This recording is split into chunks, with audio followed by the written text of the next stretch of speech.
नमस्कार। सिमनिया पैलाग जुले बल्तिस्तान का वो हिस्सा जो हिंदुस्तान में है, उसे एक्सप्लोर करवाने का 12 मासा का सफर जारी है। पिछले एपिसोड में हम लोगों ने आपको दिखाया था तुर्तुक गांव, जो गांव 1971 तक पाकिस्तान में था और उसके बाद से हिंदुस्तान का हिस्सा है। हमने आपको दिखाया था वो म्यूजियम जहां बल्ती समाज के पूरे लाइफस्टाइल से जुड़ी कई सारी झलकियां आज भी जस की तस देखी जा सकती हैं। आज आपको लेके चलेंगे तुर्तुक के अन्य इलाकों में और तुर्तुक से आगे त्याक्सी और बिल्कुल पाकिस्तान बॉर्डर पर बसे थंग गांव में। आपको बताएंगे लोगों की वो यादें जो पाकिस्तान का नागरिक रहते हुए उनकी यादें हैं। आपको दिखाएंगे बल्ती समाज का फूड कल्चर और एक्सप्लोर करवाएंगे बल्ती समाज का फोक कैसा है, उनकी लैंग्वेज कैसी है, कैसे उनके जीवन में आज भी बौन संप्रदाय का, बौन समुदाय का या बौन धर्म का बहुत मजबूती से दखल आज भी देखा जा सकता है। कैसी है बल्ती समाज से जुड़ी तमाम कल्चरल प्रैक्टिसेस, वो सब एक्सप्लोर करवाएंगे। तो चलिए शुरू करते हैं बल्तिस्तान को एक्सप्लोर करने की इस जर्नी।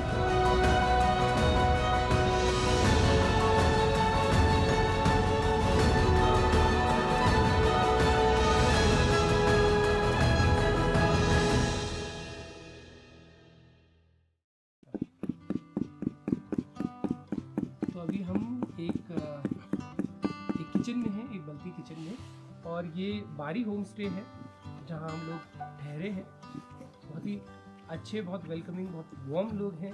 पिछले 2 दिन से हम यहीं हैं और अभी आप देख रहे हैं मोहम्मद हसन जी हैं जो एक बल्ती रेसिपी तैयार कर रहे हैं। क्या बना रहे हैं सर ये आज? जी भाई साहब, इसे हम बल्ती ज़ुबान में किसीर कहते हैं। किसीर जी। जी। और एक तो ये है ना, इसका पान केक जैसा बनाते हैं। पैनकेक। हाँ जी। तो ये होता है, ये बकव्हीट के आटे से बनता है। अच्छा। जी जी। इसको पानी में डाल के आटा डाल के और इसमें या 1-2 अंडा मिला के इसको ऐसा पेस्ट बना लेते हैं। ओके। जी जी, हो गया ना। हाँ। ये ज़्यादा पतला करे तो भी ठीक नहीं बनता, हाँ। ज़्यादा मोटा बनाएं तो कम पक जाता है। अच्छा। इसलिए नॉर्मल पेस्ट ऐसा बना के है ना सर, इसको खूब मिलाना है और उसमें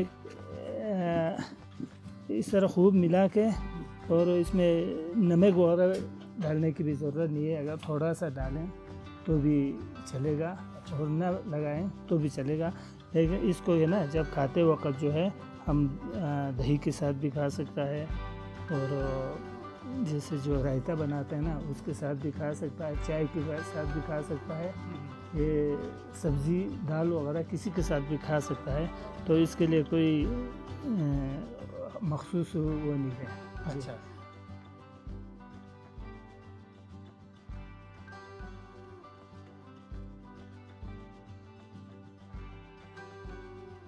तो सीज़न के टाइम पे अगर आप लोग तुर्तुक आते हैं, सीज़न यानी कि गर्मियों का समय, जून जुलाई अगस्त के समय पे यहाँ पीक सीज़न होता है तुर्तुक में।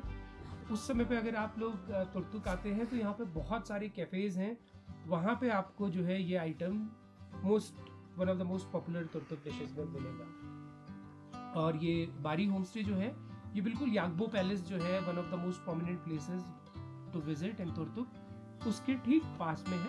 तो हम कॉन्टैक्ट नंबर भी जो है बारी होम स्टे का यहाँ पे दे देंगे। और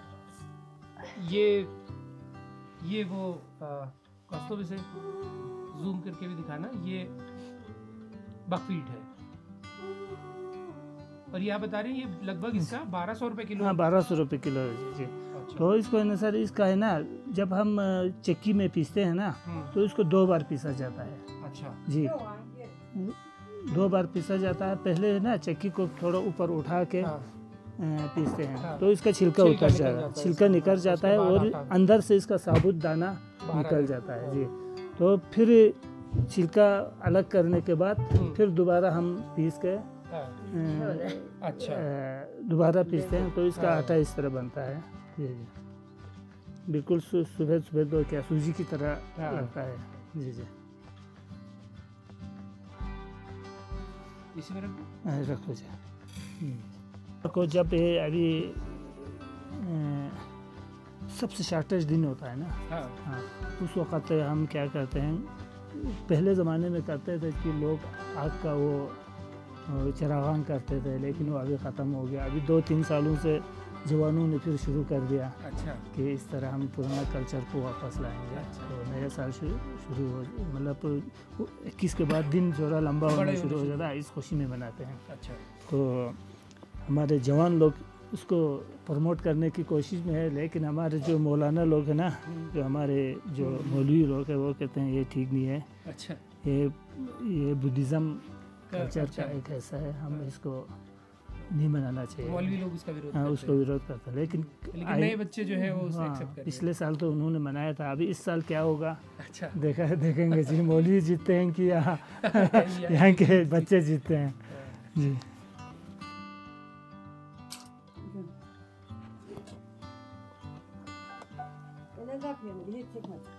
ये था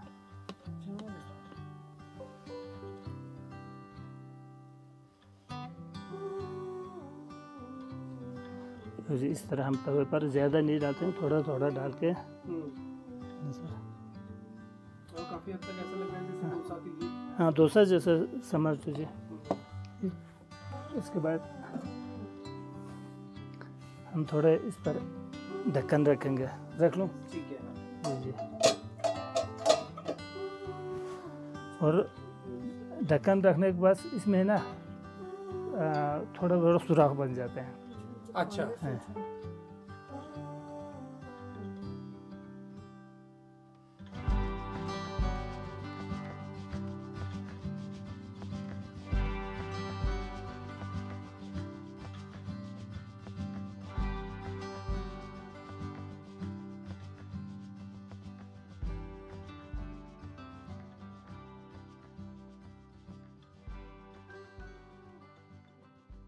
जी, मेरा नाम मोहम्मद हसन है। हसन जी, 1971 का वो वाकया अगर आप याद करते हैं तो क्या क्या जहन में क्या क्या चीज़ें आती हैं? भाई साहब, 1971 में तो मैं तकरीबन 6-7 साल का था, फिर भी जहन में थोड़ा बहुत यादें अभी भी महफूज है। तो 71 में जब लड़ाई, मतलब बड़ों से सुन रहा था कि पाकिस्तान और हिंदुस्तान के बीच में जंग हो रहा है, तो पहले तो दिल में काफ़ी डर लग रहा था क्या होगा, और हम बच्चे थे तो बहुत ही खौफ महसूस हो रहा था जी। तो कुछ 2-3 दिन के बाद, ये शायद 8-9 दिसंबर की बात है, तो ये एक तो यह टक्कर नाम का एक पोस्ट है बगदान, और बगदान से थोड़ा आगे आके जो चुलंगा ब्रिज है ना सर, जो आपने दरिया एक पार किया ना, तो वहाँ की उस पहाड़ी के चोटी पर पाकिस्तान का फौज था। तो वहाँ का फायरिंग की आवाज़ और फायरिंग का जो रोशनी वगैरह हमें नज़र आता था। तो ऐसे 2-4 दिन ऐसे ही फायरिंग उधर होता रहा। फिर उसके बाद वहाँ से पाकिस्तान आर्मी वहाँ से पसपा हो गया, तो वो पोस्ट छोड़ के वो भाग गए। तो धीरे धीरे इंडियन आर्मी आगे बढ़ते गए, तो हम गांव छोड़ के तुर्तुक नाले में भाग गए थे। 2 रात हम वहाँ बैठे,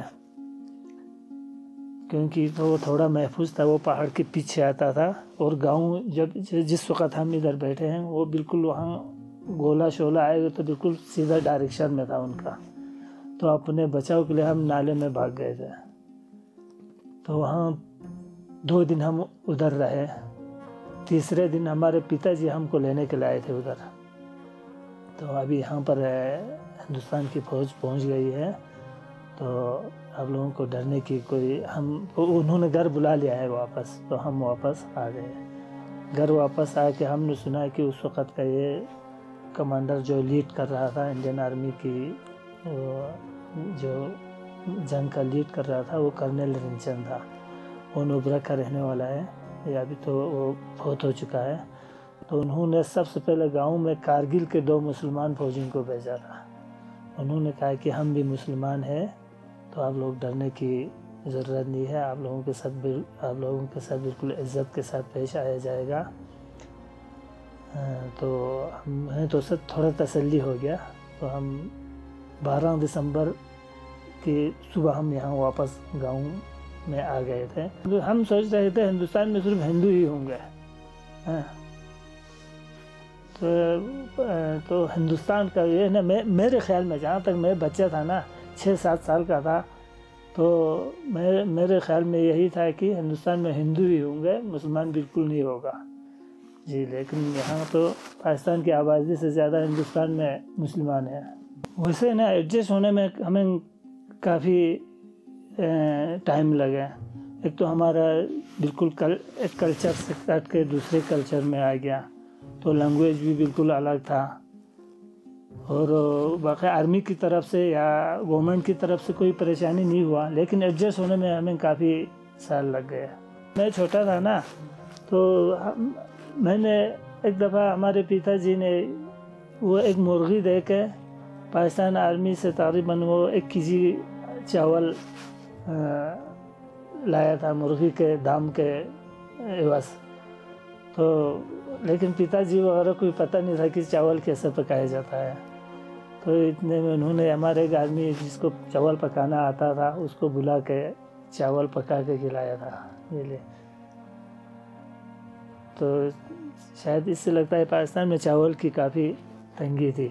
हिंदुस्तान में आए ना, तो अभी हमारे पिताजी ने भी बताया कि यहाँ से जहाज़ से राशन ड्रॉप किया, क्योंकि यहाँ पर रसद के लिए रोड ठीक नहीं था, है ना, काफ़ी दूर था, रास्ता ठीक नहीं था, तो उनके लिए खाने पीने के सामान फौज के लिए बहुत ज़रूरी था। तो उन्होंने जहाज़ से राशन गिराना शुरू कर दिया। तो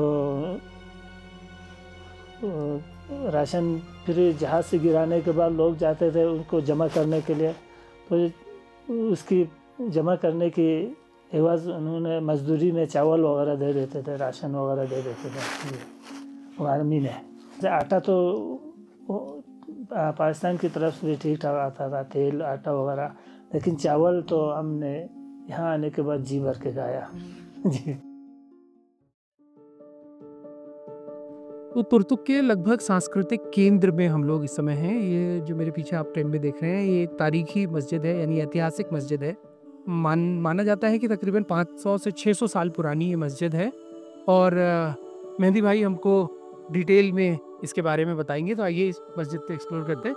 साथ साथ ये भी मैं आपको बताता चलूँ कि तुर्तुक की जो पॉपुलेशन है बल्ती समाज के लोग हैं, और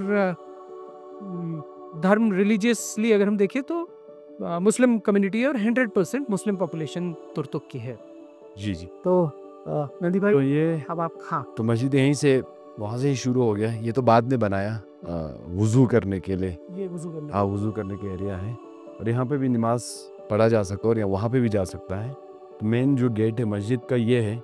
और इस मस्जिद की जो हिस्ट्री है, कब बनाया था, तो यहाँ पे आप देखो तो जामा मस्जिद शरीफ तुर्तुक, तो ये जामा मस्जिद भी है ना। अच्छा, तो तामीर अव्वल का डेट मालूम नहीं है। अच्छा, मतलब तामीर अव्वल मीन्स तामीर अव्वल मतलब जब फर्स्ट टाइम फाउंडेशन पड़ा है। when it was मतलब constructed nobody knows, okay, there's no date about it। हाँ।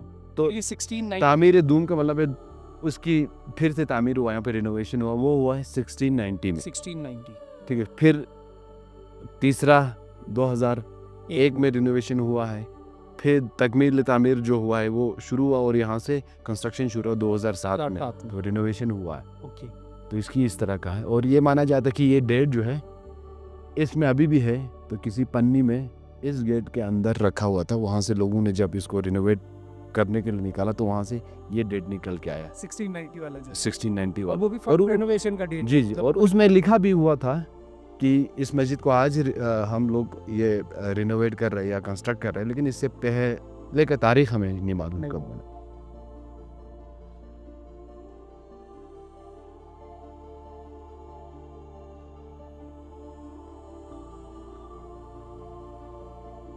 तो बाकी नॉर्मल जितने भी आप मस्जिदें देंगे उसी तरह का है। बेसिक जो इस्लामिक जो कि किबला होता है, इसमें अगर आप देखेंगे तो इसकी जो आर्टिस्टिक एंगल से देखें, कल्चरल एंगल से देखेंगे, तो आपको जैसे कि वो ख़त्म है, जैसे कि पर्शियन में ख़त्म बंद, जैसे कि हमने पैलेस में भी देखा, तो इस तरह की आपको देखेंगे। क्योंकि मस्जिदों में जो है जुमा की नमाज़ होता है, या इससे पहले यहाँ पे जो सोफ़ियान उर्बाशा होता है, तो मुहर्रम वगैरह और सूफीज़म में बहुत ज़िक्र अस्कार होता है ना, बहुत चैंटिंग वगैरह होता है, तो इसलिए साउंड प्रूफिंग का भी वो एक काम करता था। तो ये चीज़ें आपको हॉल्स में मिलेंगे जहाँ पे कम्युनिटी गैदरिंग होता है, या मस्जिदों में मिलेंगे, क्योंकि पुराने ज़माने में मस्जिद एक बहुत बड़ा सेंटर भी हुआ करता था इस तरह की बातचीतों का।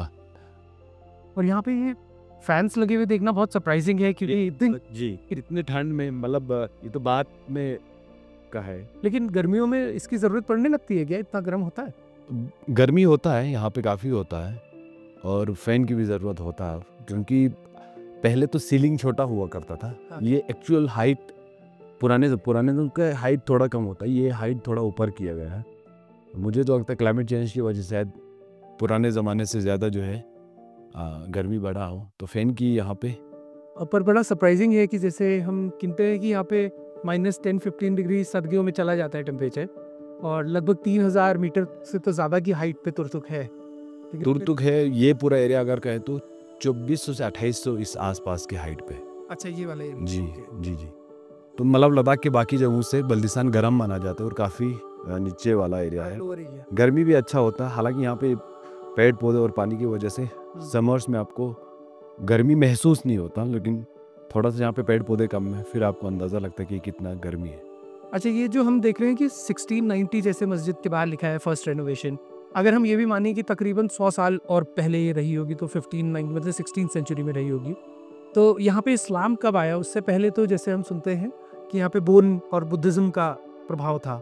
जहाँ तक बुद्धिज़्म का प्रभाव तो बहुत हमें नज़र नहीं आता, हिस्टोरिकल एविडेंसेस नहीं मिलते, क्योंकि बुद्धिज़्म इज़ ए फिलॉसफी, और कोई उस तरह की फ़िलॉसफी में जो बुद्धा ने प्रीच किया था वो उस तरह का हमें नज़र नहीं आता। लेकिन बोनचोस का तो आज भी आपको इस मस्जिदों में, जैसे कि स्ट्रक्चर्स में आपको जो युंगद्रुंग का साइन आएगा, नेवर एंडिंग साइन, जो स्वास्तिका का साइन है, और जो व्हील ऑफ लाइफ, हाँ यहाँ पे देखो ना, ये पूरा वही पूरा स्वास्तिका का साइन नेवर एंडिंग है, और यहाँ पे भी स्वास्तिका, मतलब ये एक तरह से क्लियर प्रमाण है कि कभी बोन का यहाँ पे बहुत बोन इन्फ्लुएंस रहा। प्रमाण है। और न सिर्फ इन स्ट्रक्चर्स से हमें इसका प्रमाण मिलता, बल्कि हमारे कल्चर्स में भी मिलता डेली है। लाइफ में और डेली लाइफ में बहुत सारे फेस्टिवल में मिलते हैं, जो कि हम बाद में उस पर बात कर लेंगे। तो इसमें भी आपको एक क्योंकि सूफिज़म जब फैलने लगे, तो 14th सेंचुरी में जब इस्लाम फैलने लगा, सूफिज़म यहाँ पे फैले, तो अमीर कबीर जो कि एक सूफी सेंट है, उनका भी हमें सबूत मिलता है, तक़सीम मस्जिद है। एक और सूफी सेंट शाह हमदन का डिसाइपल, जिसे सईद मोहम्मद नूर बख्शा बोलते हैं, तो उन्होंने इस्लाम को फैलाया था। तो सूफिज़म आए, तो सूफिज़म ने कहीं ना कहीं लोकल कल्चर को ही रखा, जैसे कि बोनिज़म में, जब लद्दाख में बोनिज़म था, रिचुअल सब थे, तो बुद्धिज़्म आए तो बुद्धिज़्म के फिलॉसफी है, रिचुअल सेम। उसी तरह से यहाँ पे जो कल्चर में बोन था, लेकिन सूफिज़म की फ़िलासफ़ी आ गए, है ना, फ़िलासफ़ी, और उससे चीज़ें चेंज हुई। तो आज भी आप जैसे कि सूफी नूर बख्शा के रिचुअल्स बहुत है, जो कि मेन स्ट्रीम इस्लाम में आपको नज़र नहीं आई है, जो कि उस कल्चर से या उस तरह के तमाम चीज़ों। और ये जो क़िबला जो होता है, द डायरेक्शन ऑफ द काबा, आप जितने भी मस्जिदें देखेंगे बाकी जगहों पर, यहाँ पे जो इमाम होता है, the person who led the prayers, ये काफ़ी अंदर हुआ होता है, बहुत अंदर होगा, क्योंकि इस्लामिक उस वजह से कि कुछ सेक्ट की वजह से इमाम बहुत अंदर होना चाहिए, और उसके बाद लाइन होना चाहिए, उनके पीछे फिर बाकी पीछे नमाज़ पढ़ते हैं। जैसे कि सूफिया नूर जो सूफी में, जैसे कि इमाम यहाँ होगा तो इसके पैर के आसपास से ही होगा। तो इस मस्जिद में आपको ये डिस्टेंस बहुत कम नज़र आएगा।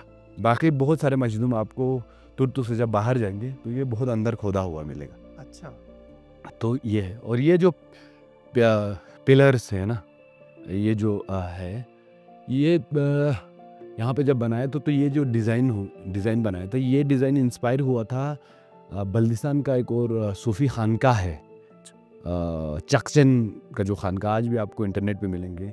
तो वहाँ पे जब यहाँ के जो कारीगर थे, कारपेंटर्स, तो उन्होंने कहा कि वहाँ पे ऐसा बनाया हुआ है, कुछ लोगों का मानना वहाँ से भी आए थे, तो इस तरह की वो कार्विंग किए गए। और जब पुराना जो रेनोवेशन में था तो खानका की तरह इन चारों तरफ वो था वुडन वो बना हुआ, जिसमें औरतें और बच्चे लोग बैठ सकते हैं और बीच में से देख सकते हैं। तो जैसे कि सूफ़ी का जो भी ज़िक्र अस्कार होता हो या जो मुहर्रम की जो रिचुअल्स होते हो, तो उन तमाम चीज़ों के लिए रेनोवेशन के बाद वो नहीं है। लेकिन बाकी बहुत सारे आपको वही ऐतिहासिक जो कल्चरल रूट से जो चीज़ें मिलती वो अभी भी इस मस्जिद में आपको नज़र आएंगी। और ये क्या है, ये किस लिए इस्तेमाल होता है? क्या ये हेड प्रीस्ट के? ये हेड प्रीस्ट के लिए, हाँ, हेड प्रीस्ट। जैसे कि जुमा होता है, जुमा का जो सरमन देना होता है, खुतबा देना, तो उस लकड़ी का ये यहाँ पे ये होगा। इमाम ये जो प्रोफेट ऑफ इस्लाम ने जब सरमन दिया था वो इस तरह का इस्तेमाल करते, तो सुन्ना बोलते हैं इस्लाम में, तो सुन्नत को वो करते हैं। तो यहाँ पे भी बैठ के या वो सरमन देने के लिए ये चीज़ें। जी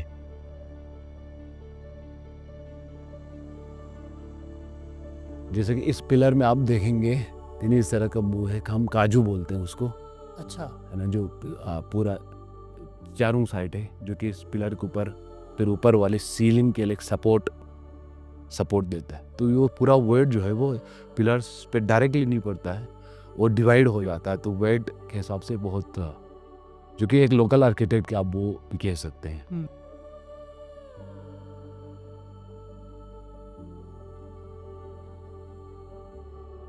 हमको जो पता है, हमारा उम्र जो 80 साल से ऊपर है। जी, ये आप देखो जनाब, इधर आए, ये पीठ वाला 4 सुतून है, सुतून में होता है उसको सुतून।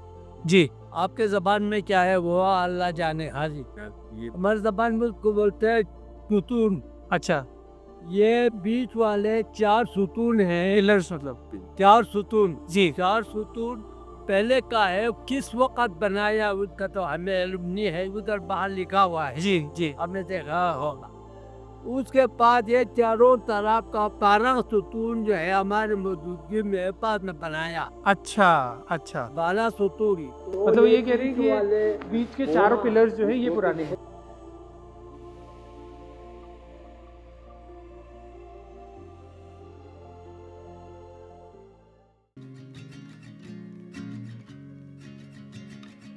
तो अभी हम लोग त्याक्सी गांव में आ गए हैं। ये एक तरह से सेकंड लास्ट विलेज है। इसके आगे थंग गांव है और उसके आगे फिर पीओके। और ये नदी के उस पार भी जो हमें दिख रहा था नदी भाई, वो भी त्याक्सी का ही त्याक्सी गाँव का हिस्सा है, मुकुरथांग बोलते हैं उसको। अच्छा, तो वहाँ पे भी खेती बाड़ी इस तरह से होता है और सीजन के हिसाब से। तो अभी आजकल तो खेती का सीजन नहीं है, तो अभी मतलब अभी कुछ होता है क्या इस समय पे भी?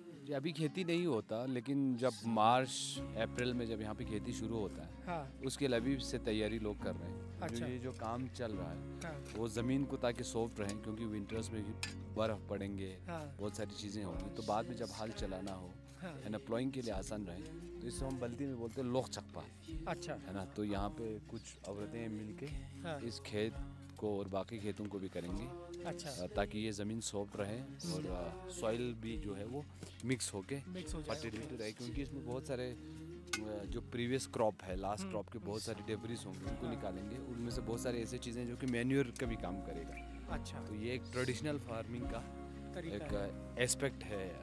जी, और एक ये भी अच्छी बात है कि ये कॉमनली यहाँ पे काम होता है, मतलब जैसे आज जॉइंट यहाँ पे तो एक के फील्ड में सारे गांव फील्ड में सारे मिल के काम करते हैं। हाँ। जो हमारे जो ट्रेडिशनल ये रहा कल्चर में लक्षिक बोलते हैं। हाँ, लक्षिक करने का मतलब है कि हम सब मिल के बारी बारी से सभी के खेत में मिल के काम करेंगे। अच्छा, तो लक्षिक का भी उतना मतलब कल्चरली काफ़ी कम हुआ, हाँ, लेकिन अभी भी इन गाँवों में अभी भी आपको देखेंगे कि लोग मिल के सबका काम हाँ, करेंगे। अच्छा। और थोड़ा सा कुछ डिवीजन हमको मिलता है कि जैसे तुरतुक हो गया या ये वाला त्याक्सी गांव हो गया, आगे थंग हो गया, तो ये लगभग एलिवेशन एक ही जैसा है, तो हाँ मोरलेस सेम है, तो लगभग एक ही जैसा फसल सब जगह होता है। हाँ बिल्कुल, बिल्कुल तुरतुक त्याक्सी चुलुंखा में फसल एक ही जैसा होता है। वो थोड़ा क्वालिटी थोड़ा किसी ऊपर नीचे हो जाता है, वो डिपेंड करता है कि अब मेन्योर और बहुत सारी चीज़ों पे। तो किसी जगह पे बकवीट अच्छा हो जाता है, हाँ, वो बकवीट फेमस है वहाँ पे, तो किसी जगह का वीट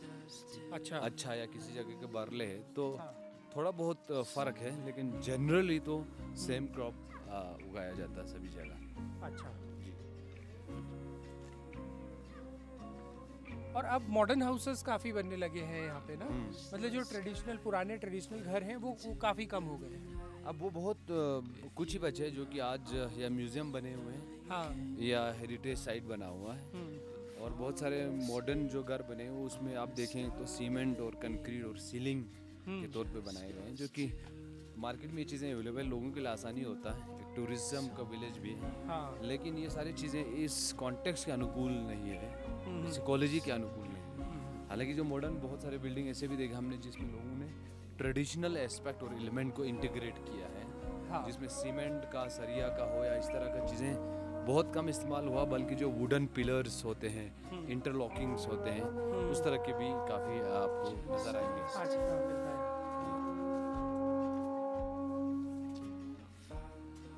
जैसे कि इस मस्जिद का पिलर आप देख सकते हो, इसे बल्ती में ठटेल बोलते हैं। क्या बोलते हैं? ठटेल। अच्छा। तो वुडन इंटरलॉकिंग का ये जो पिलर है, ये वुडन इंटरलॉकिंग है ना, ये वाला पिलर हाँ, कॉर्नर में, और ये वाला कैचिंग बोलते हैं। अच्छा। तो आपस में सब इंटर कनेक्टेड है। हाँ, और जो खिड़की के ऊपर जो होता है उसे नमद्रुंग बोलते हैं, अच्छा, और इस नीचे वाले को बोलते हैं सदरुंग। और हाँ, जो बीच में कनेक्ट करते हैं वह बुलू बोलते हैं। तो आप देखो यहाँ पे इसमें 3 पिलर्स इंटरलॉकिंग का, एक वो, 2 ये, 3 ये आपस में इंटर कनेक्टेड है कैचिंग के द्वारा, वबुल के द्वारा और सदरुंग और नमदुंग के द्वारा। जी। तो ये और जैसा एक बल्कि ट्रेडिशनल एस्पेक्ट के काफ़ी एलिमेंट इसमें आपको नज़र आ रहे हैं। लगभग ऐसे ये 3 फ्लोर्स हैं इसमें भी। जी, इसमें अभी 2 फ्लोर लग रहा मुझे, एक कच्चा हाँ, और नॉर्मली तो 3 होते हैं। एक छेले भी होता है जो कि ओपन एरिया होता है, अच्छा। समर्स में इस्तेमाल करते हैं। जी, तो अर्थक्वेक रेसिस्टेंट है, इसमें आपको गर्मी भी रहेगी और गर्मियों के टाइम पे थोड़ा कूलिंग इफेक्ट भी रहेगा। अच्छा। तो ये है एक तरह का है। तो ये भी काफ़ी पुराना लगता है कि इसमें जो नीचे ये जो विंडो पे ये जो डिज़ाइन दिख रहा है, जी जी, ये शायद काफ़ी पुराना है। हाँ, डिज़ाइन तो काफ़ी पुराना है, उसी पुराने डिज़ाइन के एलिमेंट्स हैं। जी, और ये घास लोगों ने अपने जानवरों के लिए इकट्ठा करके रखी है। बिल्कुल बिल्कुल, ये सूखे हुए घास हैं, हाँ, जिसे फोल्ड और रोल्ड करके विंटर्स के लिए स्टॉक रखें। अच्छा। क्योंकि विंटर्स में तो फिर घास फूस जो है वो कम हो जाते हैं। Fall asleep on a starlit beach, just us two. Somewhere new. तो तुर्तुक की तरह अभी थैक्सी गांव में हम लोग हैं, और ये जो कैंपस आप देख रहे हैं ये एक स्कूल है, अबेंडेंड है अब, लेकिन ये उसी समय का स्कूल है जो कभी पाकिस्तान सरकार चलाया करती थी। गवर्नमेंट स्कूल था ये पाकिस्तान ये का। पाकिस्तान का सरकारी स्कूल हाँ। और पाकिस्तान गवर्नमेंट की तरफ से बनाया गया ये स्ट्रक्चर आज भी हमारे पास है। और ये इस स्ट्रक्चर में दीवारें जो है ये साल 71 से पहले की ही है। 71 से पहले की बनाई गई है, ज़्यादातर इस साइड वाले। और क्लासेस में वहाँ देख रहा था उसमें 10th क्लास भी लिखा है, तो मतलब पता नहीं, हो सकता है बाद में अपग्रेड हुआ हो और फिर लिखा हो। हाँ। जी, पाकिस्तान के टाइम पे यहाँ पे 10th क्लास तो नहीं था, क्योंकि 10th क्लास इंडिया में आने के बाद तो हम तो हुंदर जाते थे। पाकिस्तान में यहाँ से सिक्सा, अच्छा। खपुलू इस साइड जाते थे लोग हायर स्टडीज़ के लिए, ओके। क्योंकि उस ज़माने के बहुत लोग स्कूल से पढ़े हुए 10वीं पास भी नहीं मिलते पाकिस्तान से। हाँ। इसका मतलब यही हुआ कि यहाँ पे हाई स्कूल हाई तो स्कूल नहीं था। होता तो शायद बहुत लोग पढ़े हुए होते थे, पढ़े, इंटर पास, इंटर 10th पास होता है tenth स्कूल में। पास। हाँ। और ये थैक्सी से काफ़ी ऊपर है ये स्कूल, काफी शायद पूरा- इसीलिए भी अबेंडेंड हो गया होगा, क्योंकि नीचे अब स्कूल बन गए। बस नीचे स्कूल बन गया, गांव के ज़्यादातर लोग वहाँ रहने हाँ। लगे हैं। क्योंकि टैक्सी गांव है तो ये एक केलनी है, हाँ। एक ग्रोंग है, उस तरफ पचाथंग है। अच्छा। तो ये उन दोनों के बीच उन का दोनों जो के बीच का है। लोकेशन है जहाँ पे लगा हुआ, उनको ये दोनों जगहों के लिए कन्वीनियंट है। हाँ। तो इसलिए सेंटर में कहीं ना कहीं स्टॉप पे स्कूल बनाया। यहीं से थोड़ी सी जाएंगे तो फिर टैक्सी फरोल और ये चीज़ें आ जाएंगी। अच्छा। और यहाँ पे एक मस्जिद भी है। मस्जिद यहाँ से थोड़ा जाके है। अच्छा। तो अमीर कबीर का मस्जिद, एक सूफी सेंट का। तो वो और क्या नाम है? अमीर कबीर बोल। अमीर कबीर उनका काफ़ी इन्फ्लुएंस है इस पूरे कल्चर पे। इस पूरे कल्चर पे तो सूफीज़म का बहुत इन्फ्लुएंस रहा जब से इस्लाम आए हैं। हाँ। और उसमें से सूफी सेंट जैसे कि अमीर कबीर का हो और सैयद मोहम्मद बख्शा का हो, जो कि शाह हमदान के डिसाइपल थे। तो उन्हीं सूफी संतों की वजह से यहाँ पे इस्लाम फैलाया था। अच्छा। है ना। तो तकसीम में उनका मस्जिद भी है, छोटा सा है, अभी हम लोग देख लेंगे। हाँ। Somewhere new.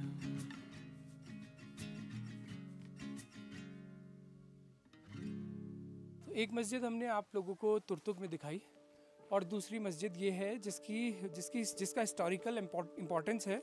मेहदी भाई, ये क्या लिखा है उर्दू में, अरबिक में? जी, तो ये उर्दू में लिखा हुआ है। इस मस्जिद का जो नाम है अमीर कबीर मस्जिद बोलते हैं, हज़रत अमीर कबीर, और उनका नाम था मीर सईद अली हमदानी। अच्छा। तो यहाँ पे लिखा हुआ मीर सईद अली हमदानी 7वें हिजरी में, 700 हिजरी में यहाँ पर तशरीफ़ लाए थे। मेहराब में एक नुक्ता है, उसी पर आपने तशरीफ़ फरमाया था। अच्छा। तो लगभग 700 हिजरी में, जो इस्लामिक कैलेंडर के हिसाब से यहाँ पे ये माना जाता है कि मीर सईद अली हमदानी एक बहुत बड़े सूफ़ी संत थे। वो यहाँ पे आए थे और उन्होंने इस मस्जिद का तामीर किया था और उन्होंने यहाँ से मतलब दुआएं मांगी, है ना। तो इस मस्जिद की इम्पोर्टेंस हिस्टोरिकल भी है और बिलीव के साथ भी है, क्योंकि बहुत लोगों की ये भी मान्यता है कि यहाँ पे आके अगर आप दुआ करेंगे ऊपर वाले से तो आपकी विशेष पूरे होंगे। तो हम देख सकते हैं बहुत छोटी सी, मतलब मुश्किल 7-8 लोग अंदर एक साथ बैठ पाते होंगे। बहुत ही छोटी सी जी वो है। तो बेसिक ही है ये। तो 3-4 लोग नमाज ही पढ़ पाए, क्योंकि वो लोग यहाँ जब आए थे तो उन्हीं सूफी संतों की वजह से इस्लाम फैला था। तो अपना एक छोटा सा मस्जिद में बैठते थे, फिर लोगों को दुआएं करते थे, इस्लाम की जो भी तालीमात है वो पेश करते थे, फिर निकल जाते थे। अच्छा है ना। तो इसलिए उनका मस्जिद आप देख सकते हैं कि बहुत ही छोटा है। तो यहीं पे अब हम आइए मेहंदी भाई बाहर बैठते हैं और यहीं पे थोड़ा सा अब जिक्र करते हैं जो रिलीजियस हिस्ट्री जो रही है इस पर्टिकुलर पूरे एरिया की, बल्तिस्तान का ये क्षेत्र जो भारत में है, इसकी रिलीजियस हिस्ट्री को अगर हम ट्रेस करते हैं तो जैसे पहले भी जिक्र आया, पहले यहाँ सबसे पुराने ट्रेसेस बोन धर्म के मिलते हैं। सबसे पुराने ट्रेसेस बोन धर्म के मिलते हैं, क्योंकि जो बोन धर्म ऐसा माना जाता है कि वो यहाँ से एक एरिया है जो जिंगजिंग प्रोविंस में, बल्तीमू से जंगजुंग बोलते हैं, जंगजुंग वाले एरिया से बोन मत का मतलब बोन मत पैदा हुए ऐसा बोलते हैं। और उस फाउंडर का नाम था त्रापा शंगरप, शरप नाम था। और बल्ती लोग बोलते हैं स्त्रापा शंगरप। स्त्रापा का मतलब होता है नंबरदार टाइप का। अच्छा। तो उन्होंने फिलॉसफी दिया था जिसमें उस फिलॉसफी में ये था कि हला होते हैं, हला का जैसे कि देवता का उत्तराखंड में कॉन्सेप्ट है, हला होता है और हला इंसान अपने आंखों से नहीं दिखाई सकता, बट वी कैन मतलब जैसे कि हवा की तरह है, हला की प्रेजेंस और एब्सेंस वी कैन फील। तो हमेशा हमारी कोशिश होनी चाहिए इंसानों की, हला हमेशा इंसान के प्रोटेक्ट के लिए रहेंगे और इंसान को हमेशा उनको खुश करना चाहिए। तो इसीलिए बोन मत में आपको बहुत सारे रिचुअल्स देखने को मिलेंगे। तो यहाँ पे भी ऐसा है कि अगर हम ट्रेसिस और एविडेंस की बात करें तो बोन मत का क्लियरली इंडिकेशन मिलता है, न सिर्फ हमारे बिल्डिंग के आर्किटेक्ट में जैसे कि हमने मस्जिदों में देखा और बहुत सारी जगहों पे जैसे कि नेवर एंडिंग जो स्वास्तिका का साइन है, और कल्चर में भी जैसे कि हमारे कुछ फेस्टिवल्स है जैसे जश्न मेफंग जो हम करते हैं वो बोन रिलीजन से है। अच्छा, क्या होता है उस फेस्टिवल में? उसमें हम जैसे कि न्यू ईयर 21 दिसंबर का टाइप का होगा, जैसे कि लोसर से जैसे कि लद्दाख में करते हैं मेफंग टाइप का, तो हम फिर आग वो करके फेंक देते हैं। तो वो एक चीज़ है। दूसरा जो क्योंकि बोन मत में ये भी था कि अगर हम पानी को ख़राब करेंगे या पेटों को काटेंगे तो जो हला होगा वो नाखुश होगा और आपके ऊपर डिजास्टर्स लाएंगे। तो इसीलिए हमारे भाषा में बोलते हैं, पुराने भाषा में, छू शिकना चुरकेन गोचन चंगमा चन्ना चरकेन गोचन। इसका मतलब एक, अगर पानी को ख़राब करोगे तो आपको मिसफॉर्चून आएंगे और चंगमा का मतलब है ट्रीज को काटोगे तो भी मिसफॉर्चून आएंगे। तो वो जब इस्लाम आने के बाद भी हमारे कल्चर में ये होता था कि आप किसी पेड़ को नहीं काट सकते हैं लकड़ी जलाने के लिए। तो जो हमारे गांव के सिस्टम में होता था जिसको कोतवाल देख रेख करते थे कि नरक नादान होता था, यानी कि आपको जुर्माना या पेनल्टी होंगे अगर इनकेस आप पेड़ को काटेंगे। तो ये बोन मत की एक फिलॉसफी था जो कि हमारे आज की कल्चरल, रिलीजियस और आर्किटेक्ट में ये नज़र आते हैं। और कितनी सिमिलैरिटीज़ हैं। देखिए कि उत्तराखंड में हम लोगों ने आदि कैलाश वाला जो इलाका है, कुटी वाला जो इलाका है, वहाँ से जो हमने सीरीज़ किया तो वहाँ पे भी बोन धर्म की बहुत स्ट्रांगली छाप मिलती है।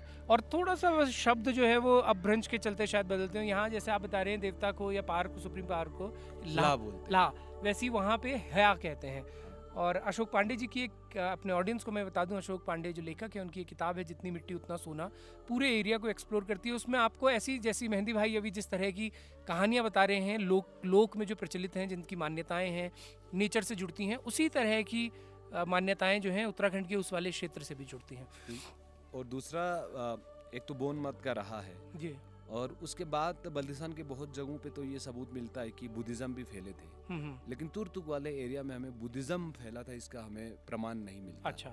क्योंकि जितने भी जो रिचुअल्स है आज भी हम देखते हैं जो कि टिबेटन बुद्धिज़्म में, उन सब का रूट जो है वो बोन मत से, और तुर्क में हमें बोनिज़्म के रिचुअल्स और बोनिज़्म की चीज़ें कल्चर में मिलते हैं, लेकिन फिलोसफिकल पॉइंट ऑफ व्यू से उस ज़माने में हमें बुद्धिज़्म के नहीं मिलते। जैसे कि जो 8 व्हील ऑफ जो हमने देखा अपने मस्जिदों में भी मिलेगा, वो फिलॉसफी है, वो जो है मान्यता है बोन धर्म की। तो बोनिज़्म का तो स्ट्रांगली मिलता है, लेकिन बुद्धिज़्म का बहुत कम मिलता है तुर्क एरिया में। दूसरी बात, उससे पहले पत्नी प्रीहिस्टोरिक टाइम में हिंदुज़्म का भी बहुत मिलता होगा, क्योंकि हिंदू एक सिविलाइजेशन की हम बात करते हैं, उस सिविलाइजेशन का एक हिस्सा भी है। और दूसरा, इस्लाम का जब आना हुआ वो लगभग 14 सेंचुरी के आसपास हुआ है, और वो जो है वो इस्लाम जो आए हैं वो अरब से नहीं आए, बल्कि ईरान से आए हैं, पर्शियन से आए हैं, और वो सूफीज़म आया है, सूफी से। जो सोफिया नूरबख्शा करके जो सेक्ट है, सोफिया नूरबख्शा जिसे बोलते हैं, सोफिया का मतलब है सूफीज़म है, नूरबख्श का मतलब होता है जो सूफी संत था सईद मोहम्मद नूरबख्शा ने जो टीचिंग को फैलाया, तो उनके नाम से ऐड हो गए। ओके, तो एक तो ये था, और सूफीज़म का बहुत इन्फ्लुएंस रहा तो है। आज भी लोग जो है यहाँ पे अपने आप को शिया सेक्ट या सुन्नी सेक्ट से ज़्यादा पॉपुलेशन जो है अपने आप को इस सेक्ट से रिलेट करती है। यहाँ पे मेजॉरिटी जो सेक्ट है, इवन बल्दिस्तान में भी यही सेक्ट था शुरू में, तो नूरबख्शा सबसे ज़्यादा था, और तुर्क में आज भी इस इलाके में नूरबख्शा जो है मेजॉरिटी सेक्ट है। और इसके अलावा बाद में नूरबख्शी से भी कन्वर्जन होकर दूसरे सेक्ट भी यहाँ पे आए हैं। तो क्या मेहंदी भाई, मैं थोड़ा सा वैसे भी समझना चाह रहा हूँ कि क्या मेजर डिफरेंसेस होते हैं बिलीव्स में, शियाओं में, सुन्नियों में और नूरबख्शा सेक्ट को जो मानने वाले हैं? कुछ ब्रॉडर बाइफिकेशंस हैं, मतलब कि जैसे शिया सुन्नी में बहुत लोग, क्योंकि कॉमनली लोग जानते हैं कि कुछ चीज़ें हैं जो मेजरली डिफरेंशिएट करती हैं, कुछ फेस्टिवल्स हैं या कुछ मातम हैं जो एक ही सेक्ट में मनाए जाते हैं। ऐसे ये वाला जो सेक्ट है ये कैसे मेजरली शिया सुन्नी? इसका जहाँ पर हम इस्लाम की बात करें, शिया और सुन्नी की, तो इसमें सोफिया नूरबख्शा में अगर इसकी जो खलीफत की जो बात करते हैं, वो इमामत की बात करते हैं। जैसे कि आपको दूसरे सेक्ट में खलीफा आए हैं, 4 आए हैं, और नूरबख्शा जो है वो शिया की तरफ है। इस खलीफत के इस एंगल से देखा जाए तो वो इमाम अली को मानते हैं, इमाम मानते हैं, और उसके बाद इमामत का सिलसिला जो शुरू होता है, ठीक। तो उस तरह से वो शिया क्लोज टू शियास है, और मुहर्रम भी करते हैं, लेकिन मुहर्रम करते हैं, लेकिन वो मुहर्रम का तरीका बहुत अलग है शिया से, क्योंकि हम बहुत हल्के से करते हैं सोफिया नूरबख्शा में। तो एक तरह से ये हुआ कि शिया से भी इस तरह से चीज़ें मिलते हैं, और दूसरी तरफ सुन्नी से भी, जैसे कि नमाज़ पढ़ने के तरीके में बहुत सारे दुआएं हैं, वो सारी चीज़ें जो है सुन्नी से भी मिलते हैं। तो कहीं न कहीं मुझे जो लगता है, जब सईद मोहम्मद नूरबख्शा जो था वो एक डिसाइपल थे शाह हमदान के, और वो ख़ुद सूफी थे, और उनकी जो फैमिली था वो कहते कि शिया मुस्लिम थे, उसकी फैमिली शिया, खुद सूफी थे। तो उनको ये लगा होगा, मुझे जो लगता है, ये मेरे पर्सनल व्यक्तिगत उनको लगा होगा कि अगर सूफिज़म को फैलाएंगे तो सूफिज़म में तो दुनिया को त्यागना होता है, मटेरियल चीज़ों से डिटेच करना होता है, और आपको जिक्र अस्कार चैंटिंग करना होता है, और सूफिज़म यही माना जाता है कि जिक्र करके ही ऊपर वाले तक आप पहुंच सकते हैं। तो कहीं ना कहीं उनको वो प्रैक्टिकल नहीं लगा होगा, क्योंकि पूरे के पूरे गाँव तो जिक्र में लगे रहेंगे तो दुनिया कैसे चलेगा, एक समाज कैसे चलेगा। तो उन्होंने फिर थोड़ा सा सूफिज़म की जो डिग्री को बहुत कम किया, और लोगों को ताकि दुनियाई चीज़ें भी मिल जाए और साथ में जिक्र अस्कार भी हो जाए।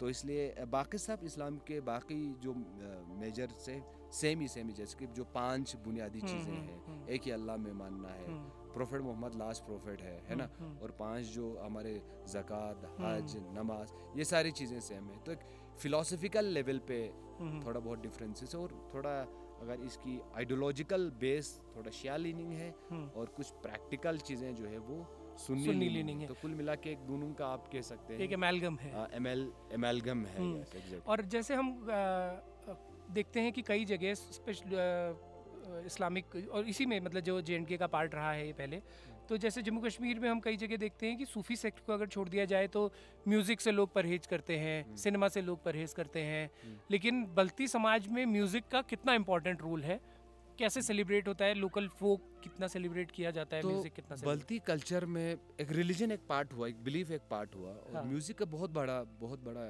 रोल है यहाँ पे। अगर आप हमारे यहाँ पे अभी देखा जाए तो 3-4 फेस्टिवल आज के टाइम पे होता है। उससे पुराने ज़माने में बहुत सारे फेस्टिवल्स भी होते हैं और हर फेस्टिवल में म्यूज़िक के ड्रम्स होते थे हमारे, और दो छोटे और ड्रम्स होंगे और शहनाई होगा जिसे हम सुना बोलते हैं। लद्दाख में भी आपको अच्छा, वो हाँ। नज़र आ जाएंगे। तो म्यूज़िक का बहुत ही बड़ा रोल है, क्योंकि हमारे बहुत सारे फोक सॉन्ग्स है। फोक सॉन्ग्स के से हमें पता चलता है कि यहाँ के राजाओं के बारे में, यहाँ की डे टू डे लाइफ, औरतों की जिस तरह की तकलीफ़ों से वो गुजरते हैं, है ना। और कई ऐसे फोक सॉन्ग हैं जो बेटी अपनी मम्मी से कहना चाहते हैं या बाप से कहना चाहते हैं, या बिछड़ापन का। बहुत सारे फोक सॉन्ग में मैं देखता हूँ तो उसमें बिछड़ापन है कि अलग हुए, क्योंकि इसे भौगोलिक स्थिति में उस टाइम पे तो बहुत एक्सट्रीम वजह से ये सारी चीज़ें होती होगी। तो फोक सॉन्ग का, म्यूज़िक का तो बहुत बड़ा रोल है। और डांस के भी बहुत फॉर्म्स है, और हर डांस फॉर्म के पीछे अपनी एक स्टोरी है। और कई फोक सॉन्ग जो है वो उस डांस के साथ इंटीग्रेट होते हैं। जैसे कि हमारे यहाँ पे है तलवार डांस, स्वॉर्ड डांस होता है। उस स्वॉर्ड डांस के पीछे भी एक स्टोरी है, 2-3 स्टोरी। एक वर्जन चित्राल साइड का है, एक वर्जन है छोरबट या बल्दिस्तान साइड का है। अच्छा। और फुतुंकर होता है। एक और बेंदा करबुर जिसमें ईगल बनते हैं, और आपने देखा होगा ईगल की इम्पोर्टेंस बल्दी समाज में बहुत ज़्यादा आपको दिखने को मिलेगा। तो बहुत सारे डांस फॉर्म है। और यहाँ पे इसके अलावा जो फेस्टिवल में हम नौरोज़ भी मनाते हैं, नौरोज़ जो है वो पर्शियन, अच्छा, आप वो कह सकते हैं। तो बल्दिस्तान का तो ये भी रहा था कि हिस्टोरिकली बल्दिस्तान की जो हिस्ट्री बहुत लंबा रहा। एक ज़माने में बल्दिस्तान को बोलोर बोलते थे। चाइनीज लोग बल्दिस्तान को सेरी भूटान कहते हैं। अच्छा। सेरी का मतलब होता है एप्रिकॉट, भूटान का मतलब होता है कंट्री, द कंट्री। अच्छा, the country of apricot. Persian कहते हैं इसको the land of the Baltistan. जैसे कि अफगानियों का जगह अफगानिस्तान, कज़क का जगह काजाकिस्तान, और बढ़ती रहने वाले जगह का बल्दिस्तान जो है। टिबेटन्स, हालांकि पर्शियन इसको तिब्बत सगीर भी बोलते हैं। अच्छा, तिब्बत सगीर, इसका मतलब है लिटिल टिबेट, क्योंकि टिबेट से बहुत ज़्यादा चीज़ें जो मिलता है। तो बल्दिस्तान के बहुत सारे नाम हैं। कुछ में तो पोलाई भी बोलते हैं। पोलाई का मतलब होता है कि टिबेटन वर्ड में आपने देखा हो तो टिबेटन के लोगों की चीक बच्चों की थोड़ा पिंक और रेडिश होता है। तो पोलाई का मतलब है ये वाला उस कलर से रिलेट करते हैं। तो बल्दिस्तान की हिस्ट्री का बहुत ही अलग अलग सिविलाइजेशन, अलग अलग नाम है। और यहाँ पे बहुत सारे लोगों की भी हुकूमत रही है। पूरे बल्दिस्तान की बात करें तो पर्शियन की हुकूमत रहा है ना।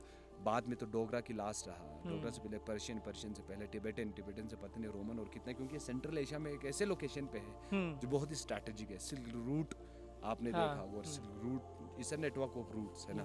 तो जैसे कि आपने नुब्रा में देखा होगा जहाँ पे काराकोरम खत्म हो जाते हैं। तो तुर्तुक का पहले से है एक रेलेवेंस रहा, खासकर जो तुर्तुक गाँव का वो सेंटर में रहा। तो बहुत सारे लोग इंटरमिक्स हुए, कल्चरल चीज़ इंटरमिक्स हुए।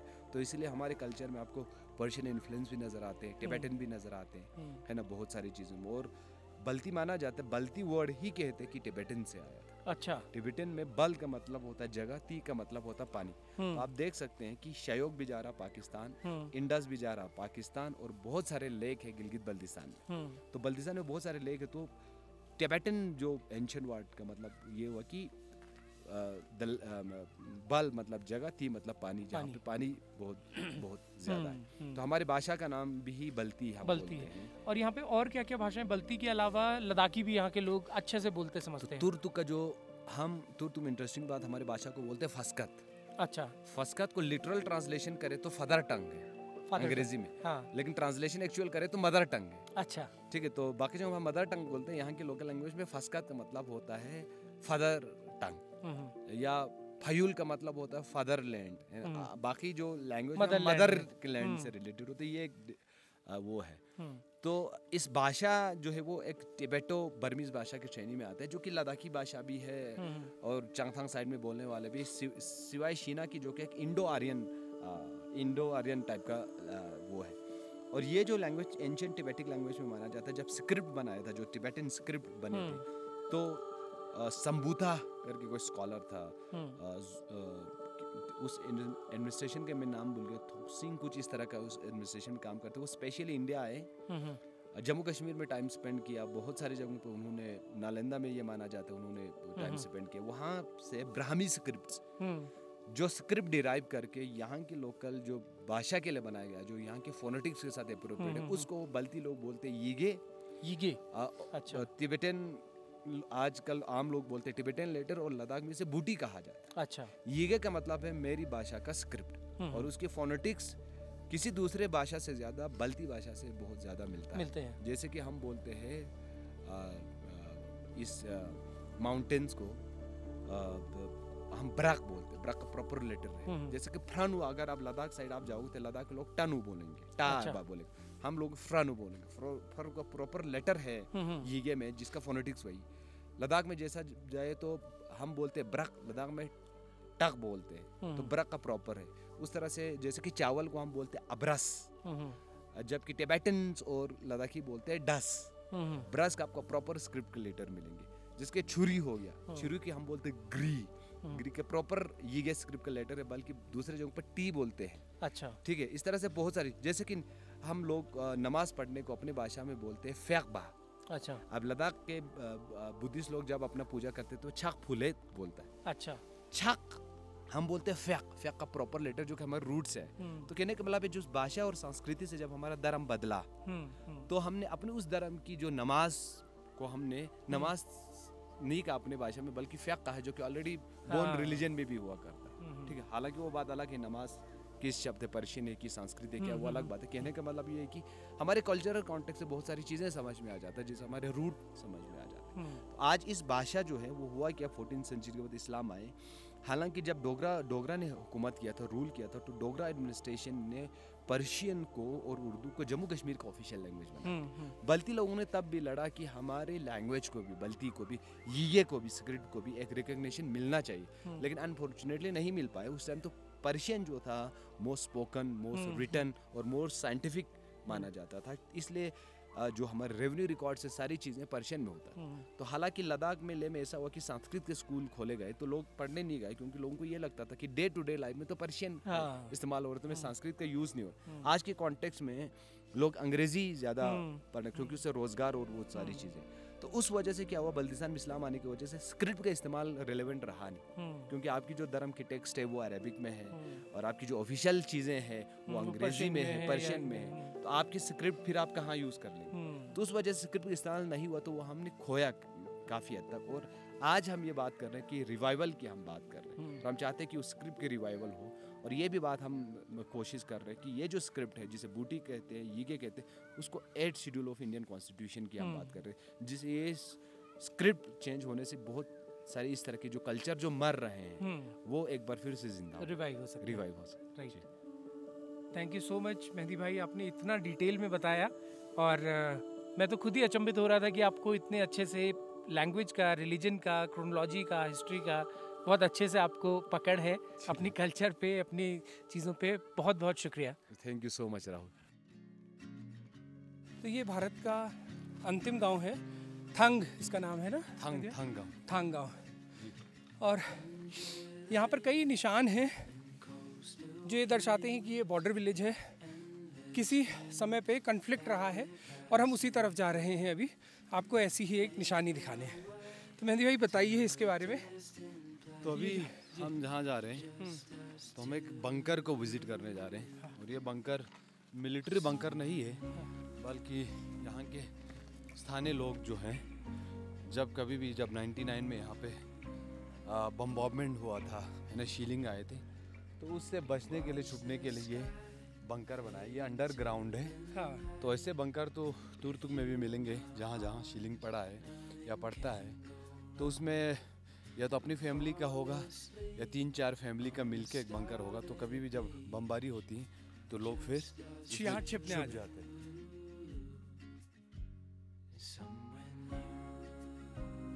और ये 1971 वॉर का है, यहाँ पे मेंशन भी है। और ये एक याक यहाँ पे बना है जिस पे लिखा है कि you are 2 kilometre away from Pakistan occupied and proudly standing at the Thang, the northern most village of India.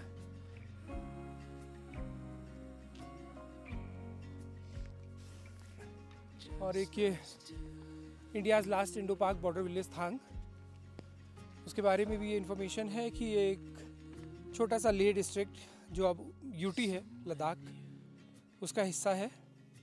In the historical Chorbat region of Baltistan, Chorbat region of Baltistan, divided between India and Pakistan by the 1972 line of control. Thang is part of Nubra Tehsil and Turtuk community development block. Balti is a language spoken in these areas of Ladakh and also spoken in Gilgit Baltistan of Pakistan. और ये वही photo है जो यहाँ से सामने का जो नज़ारा ना दिखता है। तो आइए मेहंदी भाई अब गांव की तरफ चलते हैं।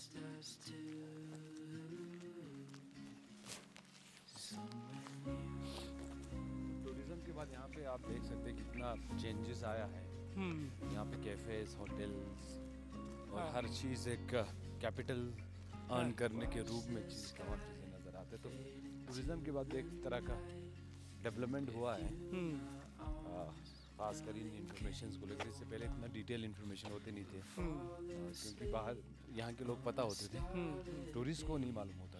तो ये सारे टूरिस्ट की कन्वीनियंस मुझे लगता है कि सारी इंफॉर्मेशन दिया गया और यहाँ से भी काफ़ी। एक ये इंडो पाक इंफॉर्मेशन के बारे में भी है। रोहित एक बार इसको ले लो और स्क्रीन पे हम अपने ऑडियंस से रिक्वेस्ट करेंगे कि वो पॉज करके इस पूरी इन्फॉर्मेशन को चाहे तो डिटेल में पढ़ सकते हैं। ये उस समय का जिक्र है कि कैसे जो लद्दाख स्काउट्स थे उन्होंने इस एरिया को कैप्चर किया। उसके बाद ये भी लिखा है कि बल्ती लोग जो है वो एलीज करते हैं कि उस समय पे जुल्फ़िकार अली भुट्टो जो थे, जो पाकिस्तान के प्रधानमंत्री थे, उन्होंने बहुत चिंता नहीं की उनकी और कभी अच्छे से नेगोशिएट नहीं किया। तो बाकी की ये इन्फॉर्मेशन आपको जो स्क्रीन पे नज़र आ रही है आप इसको पढ़ सकते हैं। अच्छा, और एक बार हम ये भी इस्टेब्लिश कर दें मेहदी भाई, यहाँ तक लोगों को पहुँचना होता है जब इंडिया के किसी भी कोने से अगर लोग यहाँ आना चाहते हैं तो कैसे यहाँ तक पहुँचें और उसके लिए क्या क्या फॉर्मेलिटीज़ हैं, इनर लाइन परमिट या पास वगैरह की जो फॉर्मेलिटी है उसके बारे में भी आप बताएं। एक तो ये है कि पहुंचने के लिए आप दिल्ली से फ़्लाइट डायरेक्टली ले आ सकते हैं और ले से फिर बाय रोड यहाँ पे 205 किलोमीटर की दूरी है। 6 साढ़े 6 घंटे और 7 घंटे लग जाते हैं यहाँ पे। और दूसरा फॉर्मेलिटीज़ में इनर लाइन परमिट लगता है, लेकिन वो कोई मुश्किल नहीं है। अब ऑनलाइन भी हो जाता अब आप खुद ऑनलाइन खुद कर सकते हो, खुद फ़ी भर सकते हो।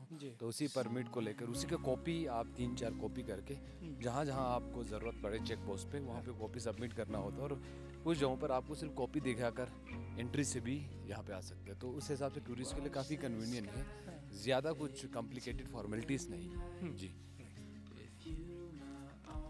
और ये क्या है ये किस चीज़ की? ये जो है ये कब्रिस्तान है, ग्रेवयार्ड। अच्छा, तो जो भी लोग जैसे कि मुस्लिम में ये हर जगह होता है, आपको देखा दफनाते हैं मुस्लिम क्रिश्चियंस।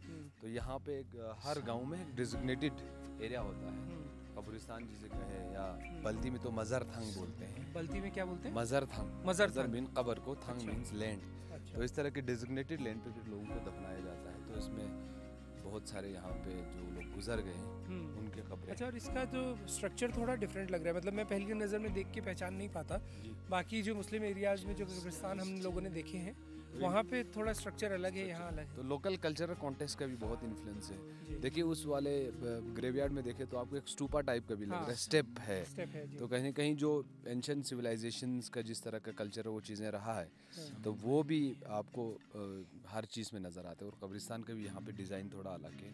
और दूर में जाके और भी थोड़ा अलग है, वहाँ पे वो भी होता है जो यहाँ की लोकल जो मिट्टी होता है जिसे हम कलक बोलते हैं, कलक लगाते हैं तो हार्ड हो जाते हैं, जो प्लास्टर टाइप का। अच्छा, तो जी, तो ये भारत का नॉर्दर्न मोस्ट गांव है, इसका नाम है थंग। लास्ट इंडियन विलेज है।